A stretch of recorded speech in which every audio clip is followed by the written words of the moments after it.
Het verkeer op de Frieske dieken heeft vermoed minder last van het winterwaar als verwachte.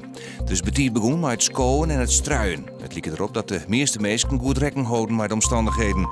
Hier en daar had er wel wat lietse ongelukjes vast. Het zie je niet totaal, maar zover als nou bekend is, ben daarbij geen verwonden vallen. Door de sneeuwval is de situatie op het Boetenis tegen onbetrouwbaar worden. Net alleen groeit het iets minder hut aan. Ik ben zwakke stikken en wekken haast net bij de sjen.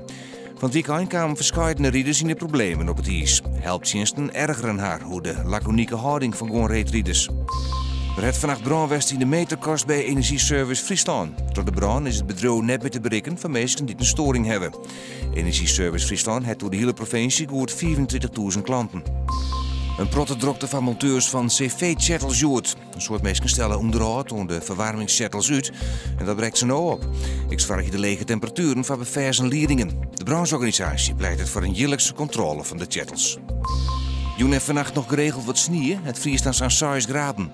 Morgen is het meest bewolkt en valt er ook nog wat sneeuw, maar een temperatuur van 3 graden onder nul. Dit ziet een krachtige eerste wind.